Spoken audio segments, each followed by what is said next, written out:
They deliver nourishing meals to people facing serious health challenges, and the meals are all cooked by teen volunteers. Today, we introduce you to AMOR Healing Kitchen. This is Charleston Women Podcast, where you can meet like-minded, strong, independent, professional, and inspiring local women. This is Charleston Women Podcast. Now, it is my pleasure to welcome to the Charleston Women Podcast, Maria Kelly, who is founder and executive director of AMOR Healing Kitchen. Maria, it is always so good to see you. Nice to see you. Thanks so much for having me. Yes. So, I've known you for years and the work that you've done, but a lot of people listening to this might not be familiar with, who you are and what you do. So I'd love to go back to the basics and tell me how this all started, that you were like, I am going to create this kitchen. Yeah, it's kind of funny. So I was a high school teacher in Charleston County for 15 years. And I was with my mom when she was facing a cancer diagnosis. And I did what she did for me for so many years growing up. I started cooking for her, and I would take her food when she wasn't feeling well. And I learned while I was teaching, I learned about an organization in California that does similar work of bringing high school volunteers into a kitchen and preparing food for people in the community who are facing health challenges. And I just totally fell in love with the idea. I couldn't get it out of my head. So in 2018, I decided to take a break from my career of teaching and see if I could start this nonprofit doing this service. And here we are over 7 years later. Say, you never went back to teaching, did you? I did not. No, I always thought okay, well, if it doesn't work, I can always go back to teaching because I loved my job. I loved teaching. Yeah, sure. But at this point, no, I'm all in. So you deliver meals to people facing health challenges, and to reiterate, all of those meals are prepared by teenage volunteers. It's brilliant. Yep.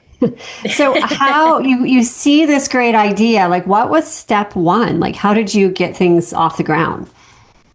Well, we held a Stock the Kitchen party, and I just invited friends and family to bring spices and pots and pans and found a kitchen out on Johns Island, and we just started. I mean, we knew of people that were unfortunately facing a cancer diagnosis, and I think a couple people word of mouth. And our first week, we delivered to 6 people. I was the chef at the time, and also scheduled the volunteers, and Katie was volunteering with us, who she's part of the team. Yeah. But she kind of coordinated the client part of things. And we just started like that. It was very, roots for sure. Yeah. And just slowly started gaining traction. And it's just been such a community driven, endeavor. So that's been really special. Yeah. So your first week you served 6 people. How many are you up to now weekly? How many? We serve about 100. That's amazing. Yeah. Yeah. So we have, you need to add too, all the meals are vegan, correct? They are. So we use, we say that they're whole foods, plant-based because, technically they are vegan, but there's a lot of junk food out there that's vegan. But we don't use any animal products or anything like that. But we try to make everything from scratch. So that way we're controlling the sodium, the sugar, the oils that go into all of the food. Right. So, yeah. So was that when you saw the other kitchen that did this across the country, were they also whole foods, plant-based? No. So we are the only one. That's all you that wanted to do that. Yes. That's great. Yeah. Yeah. So at that point I had been a vegetarian. I've been a vegetarian since 1999. And since I was the chef starting it, I was like, well, I haven't cooked meat or seafood in a really long time. Right. At that point, I guess it had been 19 years. So I was like, you know what? We're just going to make it just without any animal products. And of course, now there's a lot of science backing up some studies for certain types of cancers, and certainly for hypertension, type 2 diabetes. It's really good for weight loss and kind of helping people regulate their sugar. And yeah, so that's what we encourage our clients to supplement as they need it, especially if a doctor has recommended it. But otherwise, we just make the food really filling, and you make it delicious, you make it filling, but that's a big order because people, not everyone is a cancer patient, correct? Like you mentioned, diabetes, it can be all different types of health issues. So you have a chef now. How does she menu plan? I mean, we know plant-based food is good, but how does she, like, that would stress me out to make sure, like it's a big task. You want to nourish them. Like, is she looking at macros? Like, how does it all work? Yeah, so we're actually in the process of getting all of our recipes nutritionally analyzed. We do have a registered dietitian on our board who's helping with that. And we're starting to standardize our menus. So there is something called medically tailored meals. They've been doing almost 25 years of studying home meal delivery and the positive changes it can, how it can positively affect people's health outcomes that are facing certain health conditions. So that includes like certain types of breast cancer, prostate cancer, type 2 diabetes, HIV, AIDS, hypertension.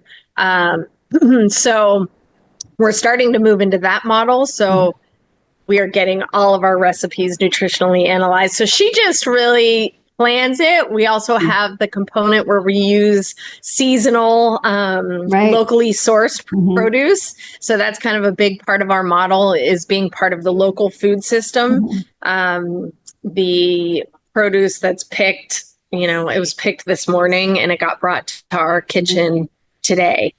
So it's at its peak nutrient density and it's organic, and that's what we try to use in our meals as much as possible. Yeah. So she's kind of incorporating all of that. So it's a lot of moving parts, but it's what she's passionate about. In 1996, it was Southern Women to Women magazine.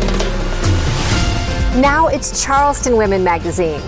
Charleston Women is all about strong, capable, confident, hardworking, nurturing, determined, dedicated, and inspiring women.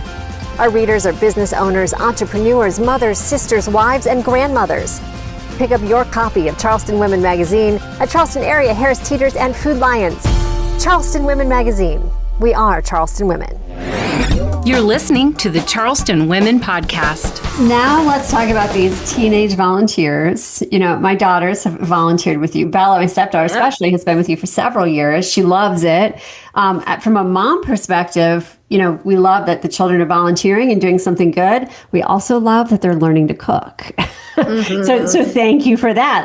It's really, really cool. So just walk me through that process for someone listening who's like, I need my child to do this. I know you're full for the summer, but what is that application process to volunteer? How many do you have? How many hours do they put in, et cetera? Yeah, so I think right now we probably have about 25 to 30 high school volunteers. And they volunteer for a minimum of one semester. So they come in every other week, and they have to commit to at least a semester. So we have a spring, a fall, and then we also have a shorter commitment, which is the summer, June and July. And in that way, it's not just a one time, they come in and volunteer once and feel good for the day, but they actually have to learn to commit to it. And in that way, they're actually going to learn some cooking skills, just being continuously in the kitchen. We have many, like Bella, we have many teens that have just stayed with us for years. So we had a couple graduate just now, this week. And one of them was volunteering with us since he was in 8th grade. That's cool. Which is just, it's been really fun to watch them kind of grow up and, take on more kind of leadership and really come out of their shell. A lot of them come to to us very shy and, a little timid in the kitchen, but then they start to like gain these skills. And then these skills are something that no one can take from them. They'll carry it with them the rest of their lives, hopefully build upon them. And, it's a time they're here for 2.5 hours. So instead of doing, this, No, they're not on their cell phone, looking right? down. Yeah. No, they're not on their phone, and they're interacting with each other and teens from other schools and other adults, and they get to know the people in their shift. So anyone that's interested, you can go online. We are usually on a little bit of a wait list. So the quicker you can get an application in, the better. And then as we start enrolling for the next session, then we kind of go through those applications. So, So that's one way that the teens can help. You also have, what do you call them? Delivery angels? Is that the right term? Yes. Yes. So those are the people that are driving the meals to 100 of your, clients out there. So are you in need for volunteers for that? Yes. So the kitchen is usually full with volunteers, but we are always in need of delivery angels. They deliver on Fridays. The window is from 10 to 1. So they kind of just choose what time in there works for them and then also works for the client that they're delivering to. You can choose what part of town you're willing to drive to. We generally keep it within a 30-minute radius of the kitchen. So we're located in Avondale and West Ashley. So you can choose whether you're willing to go out to the Sea Islands or Mount Pleasant or downtown. And then you just we try to keep it to where the delivery angels are delivering to the same people every week, because a lot of the people that are receiving our meals might be going through some type of physical change, hair loss. And a lot of them are just like kind of in a private, really challenging time of their life. So to have a familiar face coming every week, and sometimes they have friendships that develop, which has been really special. Well, that was my next question, because, we know the national nonprofit Meals on Wheels, but they always talk about, it's about the food, but it's about checking on people and those friendships. So I imagine it's the same with you, that absolutely they're weekly delivering, there's foods, there's meals, and they get to, someone to talk to. Yeah, someone to talk to, especially during COVID. We really saw that. But even now, so many of them are immunocompromised, and to be able to have an interaction, because they're still trying to be careful, and they don't have they can't get sick. They can't kind of risk getting sick at this stage. So having a familiar face and that interaction, and then knowing that their community prepared the meals for them. That's one of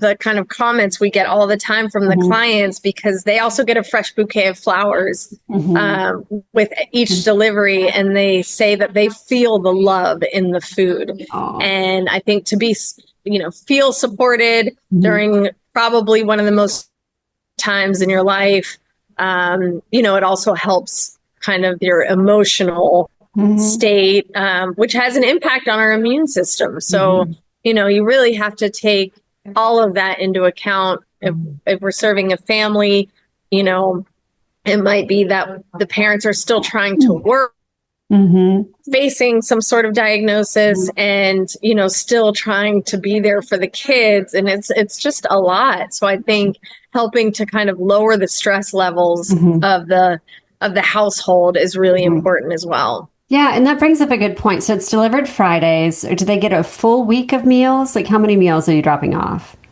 Yeah, so right now they get 4 entrees, a healthy snack, and a healthy dessert. And when you mentioned families, you serve whole families too sometimes? Like, you'll cook family portions? Yeah. That's great. Yes. I didn't know that. I learned something. Yeah. So we serve caregivers if the caregiver is present, and then also kids if they request the whole family to be served. So, I think it's just really important to kind of support the household as a whole. And then that way they also know that they're getting food that's nourishing, that's fresh, and that it's going to do their body good while they're trying to heal and recover. So as we move into kind of a medically tailored meals model, that we're actually looking at increasing to 9 meals a week. Wow. So it'll be like 5 breakfasts and 10. So 5 breakfasts and 5 lunches or dinners, however they kind of split it up. So that is what's been shown to really change the health outcome of someone. So I love that you're looking at the studies and the science and working on it, striving to do that. Yeah. You know, all of this, it's a lot of work. It's a lot of money. So I know we can help. You're a nonprofit by making donations, obviously volunteering first, but people can go online, I imagine, and make donations if they feel called to do so. Yes, absolutely. So you can become part of our Healing Hearts Club. And that is like dedicating a monthly donation. It can be as little as $10 a month. Or you can just go on and make a one-time donation. We are 100% community funded. We do receive grants that we apply to, but we don't do a whole lot of events. And so we rely on the support of our community. We don't get any government funding. We wouldn't be able to do this without our community. Right. Do you ever just sometimes pause and reflect and say, like, I can't believe this is where I am. This is what I have, created and grown in the last 7 years. In your wildest dreams, did you think it would become this big and this impactful? No, probably not. And I need to do that more often because sometimes I forget. I just get caught up in what I want to keep doing and like how I see us growing and how to make a deeper impact. But to really reflect, I think it's a testament to,